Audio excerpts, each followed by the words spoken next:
اغلبيه اوزان الفراخ الخياليه اللي بتشوفيها على اليوتيوب وعلى الفيسبوك اغلبها كذبه، وانا عارفه انك لما بتشوفيها بيجيلك احباط. اصل انا كنت زيك كده، لكن في الفيديو ده ان شاء الله انا هريحك وهثبت لك ان مش كل اللي تشوفيه تصدقيه. طبعا اصحاب المحتوى، وطبعا مع احترامي لاي صاحب محتوى، طبعا انا هتكلم عن نفسي بما اني لسه بادئه في صناعه المحتوى، انا هتكلم عن نفسي مش هتكلم على حد عشان محدش يزعل. انا لو كصناعه محتوى لو عندي منتج معين او عندي دواء معين او عندي مكون معين، انا عايزه اثبت لك ان هينفخ لك الفرخه او هيعلي الاوزان عندك، فاكيد مش هجيب لك اصغر فرخه عندي واحطها لك على الميزان، هجيب لك اكبر فرخه عندي واحطها على الميزان واسلط عليها الكاميرا، وهقول لك ان المنتج الفلاني اللي انا بحطه او المكون الفلاني بحطه هو السبب في الاوزان الحلوه دي. طب يا ترى السؤال الاهم اللي انت المفروض تساليه، هو القطيع كله اللي ورا الكاميرا ده كله نفس الاوزان؟ يؤسفني اقول لك لا.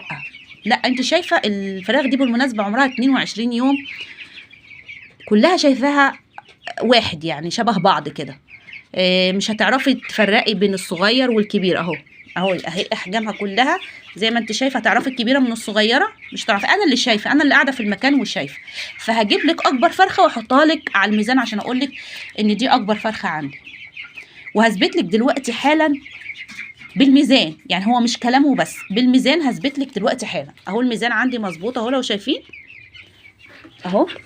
هجيب لك الفراخ اللي عندي، وبالمناسبه الفراخ دي زي ما قلت لكم عندها 22 يوم بس. خلاص بس. طب ايه، انا لا عملت مونتاج ولا عملت اي حاجه. اهو الفرخه كيلو ونص، عمر 22 يوم، تتخيليها دي؟ وعندي منها كتير قوي اهو، الاحجام حلوه كلها ان شاء الله، بس هوريكي بقى حاجه هتصدمك، وعندي منها كام واحد برضو.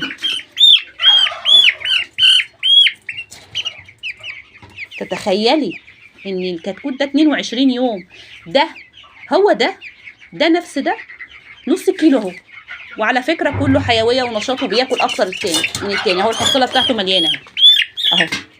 يلا، يعني دول عمر واحد 22 يوم بالظبط، 1 كيلو ونص وواحد نص كيلو.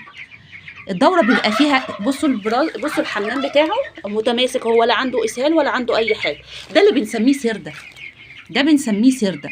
طب هل يا ترى كلهم عندي كيلو ونص اللي هم مش سرده؟ لا، في عندي كيلو وربع، في عندي كيلو، كلهم 22 يوم، مش كلهم نفس الوزن.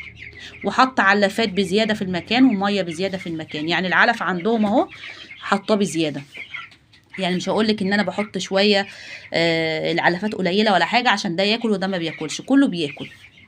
يعني انت شايفه ورا الكاميرا كنت تتخيلي ان هو فيه كتكوت يبقى نص كيلو او فرخه نص كيلو عمرها 22 يوم؟ اي حد عنده اوزان مختلفه، بس لازم عشان ابهرك واطلع لك كده واقول لك ده المنتج ده هيخلي لك الفرخه تتنفخ في خلال 25 يوم او 35 يوم، تقوم انت تصدقي طبعا وتشوفي الفراخ وتعملي معاها اللي هو بيعمله بالظبط، وما تجيبيش نفس الاوزان، او يبقى مش عندك كلهم الاوزان زيها كده او الاوزان واحد، يقوم يجيلك احباط من التربيه اساسا. لكن انا اللي بقول لك اهو الاوزان كلها مش زي بعضيها. وعلى فكره في دوره ممكن تلاقيها حلوه جدا واوزانها كلها زي الفل، وفي دوره هتلاقي فيها سرده كتير، فده عادي طول ما انت مهتميه بالنظافه ومهتميه بالحراره ومهتميه بالرطوبه عندك، ما يكونش فيه رطوبه في المكان. الارض مش الرطوبه، يعني الارض ما تبقاش مبلوله تحت الفرشه بتاعه الفراخ. يعني الفرشه دي انا لسه منضفاها من يومين وهنضفها تاني النهارده، او ممكن تزودي نشاره علشان ما تطلعش ريحه الامونيا عليهم. تمام. وفتحه التهويه لازم. طول ما انت مهتميه بكل الحاجات دي يبقى انت ماشيه صح. لو في بعض الفراخ عندك اوزانها مش مرضيه بالنسبه لك، دي اسمها سرده، وما تستنيش اوزان غير بعد ال30.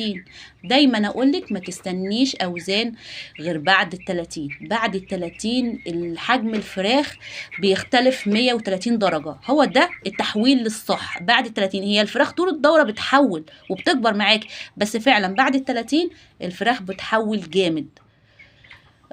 لو عجبكم الفيديو ما تنسوش، هقول لكم حاجه قبل الفيديو ده، الفيديو جاي ان شاء الله هثبت لك ان العلاج مدمر. المضاد الحيوي اللي بتحطيه في اول في اول 4 ايام في الدوره مدمر لفراخك، مدمر. بس يعني كل اللي عليكم انكم تشتركوا في القناه وتفعلوا زر الجرس عشان يوصلكم كل جديد. والقناه هنا مبنيه على الامانه وعلى الصدق. لو قلت لك حاجه او قلت لكم حاجه مش صح ما تسمعونيش تاني.